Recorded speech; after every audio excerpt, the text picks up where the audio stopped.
அடுத்தபடியாக முக்கியமான ஒரு குழப்பம் தமிழ்நாட்டுல, அரஃபா நாள் அன்னைக்குத்தான் நோன்பு ஸல்லல்லாஹு வைக்க சொன்னாங்க. ஹாஜிகள் ஒன்று கூடும் நாளில் தான் அரஃபா நோன்பை நோற்றுக்கொள்ள வேண்டும் என்ற ஒரு கருத்தையும் சொல்லிக்கொண்டு, இந்த அரஃபா நோன்பையே பாழாக்கக்கூடிய ஒரு சிந்தனையை இன்னைக்கு என்ன செய்யறாங்க, இந்த வஹாபிகள் பரப்பிக்கிட்டு இருக்கிறாங்க.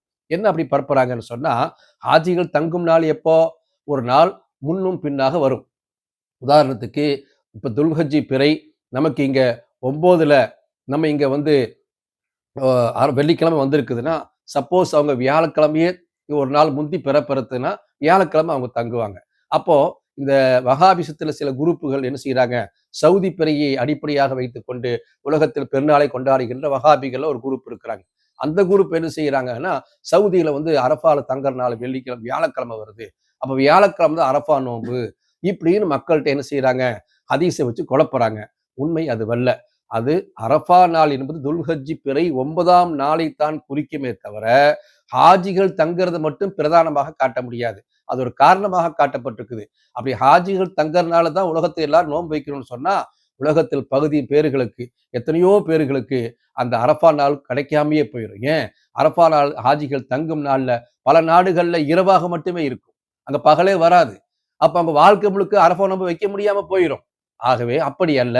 அந்த நாளைத்தான் குறிப்பாக்குதே தவிர, அந்த நாளில் நமது நாட்டுக்கும் சவுதிக்கும் ஒரு நாள் முன்பின்னாக வந்தாலும் மார்க் அதை தடை செய்யல.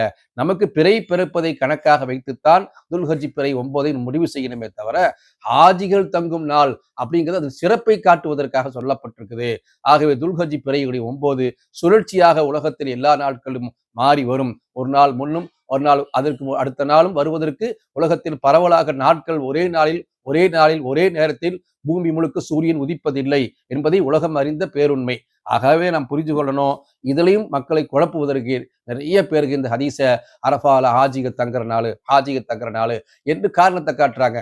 ஹாஜிக தங்குற நாள் என்பது உண்மைதான். அதன் சிறப்பை காட்டுவதற்கே தவிர, அந்த நாளை அந்தந்த ஊர்களில் பிறை பார்க்கக்கூடிய அந்த நிலைப்பாட்டை வச்சு பிறையை கடிச்சு கொள்ளணும். ஹாஜிக தங்குறது மட்டும் குறிப்பானது அல்ல என்பதை நாம் புரிஞ்சு கொள்ளணும். ஆக அல்லாஹ் சுப்ஹானஹு தஆலா இந்த மார்க்கத்தை தெளிந்த நீரோடையாக வைத்திருக்கிறான். இதுல எந்த குழப்பமும் இல்லை. ஆனா இனி தற்காலத்துல ஹதீஸுகளை வைத்துக்கொண்டு வஹாபிகள் குழப்புற குழப்பத்துல மக்கள் மிக குழம்பி போய் நல்ல சுன்னத்தான நோன்புகளை, சுன்னத்தான சிறப்பான நாட்களை எல்லாம் மறுத்து கொண்டு அந்த நாளையே புறக்கணிக்கக்கூடிய நிலைக்கு தள்ளப்பட்டிருக்கிறாங்க. இது மக்களுடைய அறியாமை மட்டுமல்ல, இந்த வஹாபிகளுடைய குழப்பத்தினுடைய உச்சகட்டம் என்பதை நாம் விளங்கிக் கொள்ள வேண்டும். அல்லாஹ் சுப்ஹானஹு தஆலா இந்த நன்னாளை சிறப்பாக நாம் நோன்பு நோற்றுக்கொண்டு இந்த துல்ஹஜ்ஜி பிறையினுடைய அனைத்து விதமான சிறப்புகளையும் பெறுகின்ற தௌஃபீக்கை வல்ல ரஹ்மான் நம் அனைவருக்கும் தந்தல்வானாக. வஸ்ஸலாமு அலைக்கும் வரஹ்மத்துல்லாஹி பரகாத்துஹு.